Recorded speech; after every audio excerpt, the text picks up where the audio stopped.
Financial relief is elusive. 47% of these Americans rely on credit, and luxury market is declining. Hi, it's Edward, back with another video. Please take a moment to click the thumbs up button below and consider subscribing to the channel. Please also share this video with your friends. Thank you for your support. Today, I read several financial news articles. I've included links to the articles in the description below. I encourage you to read the articles to support the authors and news sources. As a private American citizen, I'd like to report and share my transformative thoughts through commentary regarding small sections of these articles that are of public interest. Today, I read an article on Yahoo Finance put out by Business Insider and written by Dan DeFrancesco, titled, "Consumers Frustrated by the Economy Might Never Get the Relief They're Ultimately Hoping For."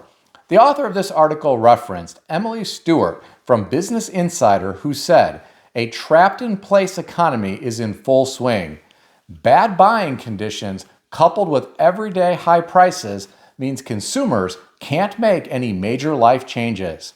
Well, my friends, she is spot on in my opinion. If a couple has a small home that they bought a few years ago with a fixed-rate mortgage of around 3% or less, and they want to upgrade to a larger home for their growing family, they might not be able to afford to do so now that a 30-year fixed-rate mortgage is around 7%. Think about this for a moment. If this couple sold their house and wanted to buy another house and have the same house payment, they would likely have to downsize to a smaller house in a less desirable area. Why in the world would they do that? Many people stand no chance of upgrading to a larger house to better suit the needs of their growing family unless they are making a lot more money at work. And I mean a lot more money at work. Even then, it might not be enough given all the inflation in the world. Someone making just slightly more money at work is probably going to see that raise evaporate due to the higher cost of groceries, car insurance, healthcare, etc. To my point, the author goes on to say, "The housing market is the most obvious casualty of this economic game of freeze tag. Higher prices, unrelenting mortgage rates, and low inventory have kept buyers and sellers mostly on the sidelines." Well, my friends, this is bad news for people who depend on transactions occurring in the real estate market to make their living. Think about all of the real estate agents, mortgage brokers, home inspectors, appraisers, etc. All of these professionals have likely seen their pipeline slow. I hope they set some money back that they made when the market was hot in the past. My heart goes out to these people. I hope they will be okay so they can continue to provide for their families. I worry that some may have to transition to work in another industry at some point. Some may even struggle to find a job at all. Now, I just discussed what is happening with real estate. The same holds true for cars. If someone financed a car a few years ago with a low interest rate but paid over MSRP for that car, this person might be able to barely afford that car payment right now. This person might want to trade it in on the newest model, but he or she won't be able to afford to do so now that we are in a higher interest rate environment, and because he or she will likely have negative equity that will need to be rolled over to the new loan. This is a double whammy, and it may simply be too much. Some Americans reach a point where they can't afford a larger payment. They may want a new car, but there is no way they can handle the increased debt load. I think some Americans are truly trapped in place. To my point, the author quoted Emily Stewart again as saying, "It's not just the housing market that's stuck. The car buying and job markets are also stalled. As a result, many of us are treading water with no clear destination in sight." Well, my friends, I believe that is the case for many everyday Americans. Some will find ways to live beneath their means to make extra payments on their car loan. Some will find ways to make extra principal-only payments on their mortgage. For some, they may be able to eventually reach a point where they can afford to trade up to a bigger house or a new car. Others may have to wait for interest rates to come back down considerably. Jerome Powell was in the news today talking about 3 rate cuts by the end of the year. In my opinion, this isn't going to make much of a dent in this trapped in place scenario that I've been talking about. This is why I think Emily Stewart is right.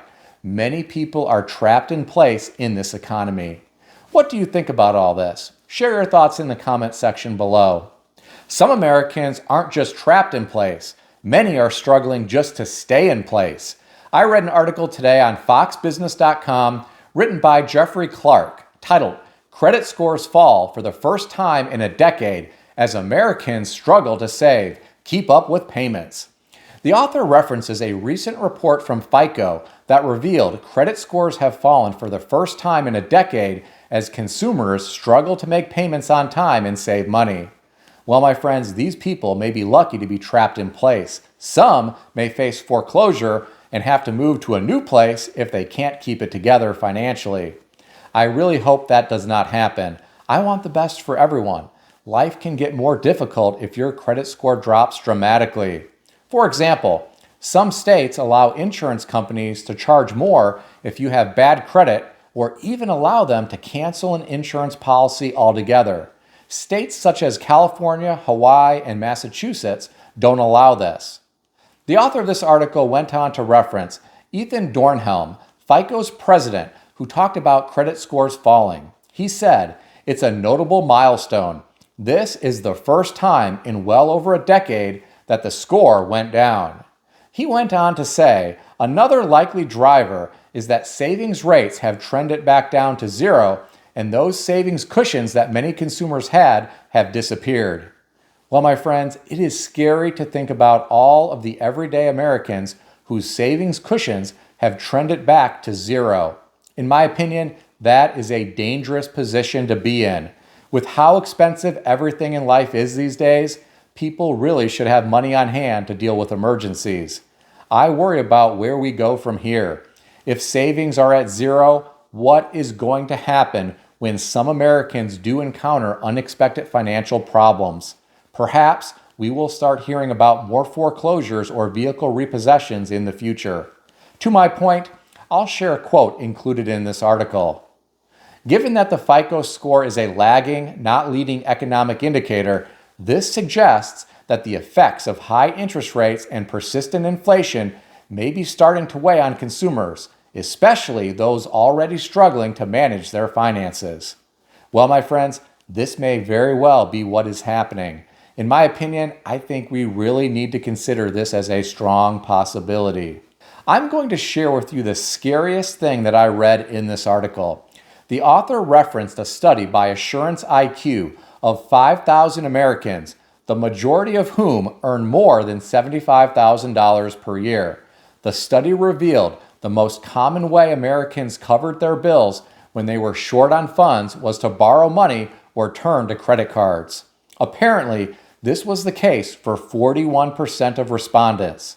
For those making less than $75,000 per year, 47% said they needed to borrow money to pay for expenses. If you are struggling financially, putting more money on credit cards is not the answer, in my opinion. This just puts you further into debt and could make your life even more difficult down the road. I really worry about these people. Their house of cards could blow over at any time. I really hope they can get control of their personal financial situations. What do you think about all this? Share your thoughts in the comment section below.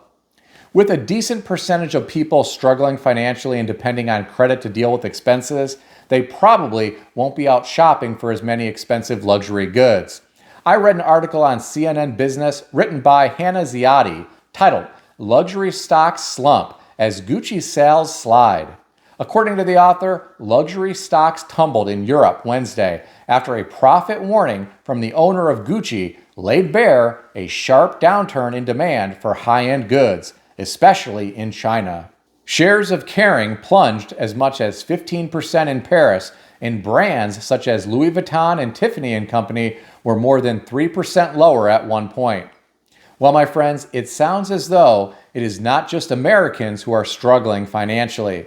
If we are seeing a slowdown across the world with luxury goods, people other than Americans may be dealing with some of the same financial pressures. I have never understood luxury brands.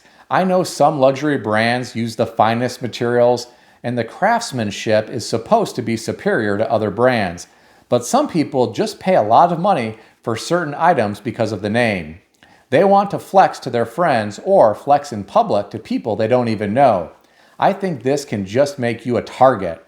In a society where so many people are struggling financially, do you really want a target on you telling people that you have money? In some cases, people who buy this stuff don't even have money. They just have a lot of debt from shopping too much. It will be really interesting to see what transpires in the luxury market moving forward. I suspect the slowdown could get worse at some point. But what do I know? I'm just some guy on YouTube, and I'm not even into luxury brands. What do you think? Share your thoughts in the comment section below. Please keep in mind that everything in this video is for entertainment purposes only, and nothing in this video is financial advice or advice of any kind. If you need advice, seek advice from a qualified professional in good standing who puts your interests first and foremost. If you enjoyed this video, consider subscribing to the channel. Please also consider sharing this video with your friends. I want to extend a special thanks to everyone who has subscribed to this channel. I want to also thank all of my channel members. Check out some of the great books that I suggest you consider reading in the description below. I've included Amazon affiliate links to these books. As an Amazon associate, I earn from qualifying purchases. Stay healthy and wealthy. I'll see everyone in the next video.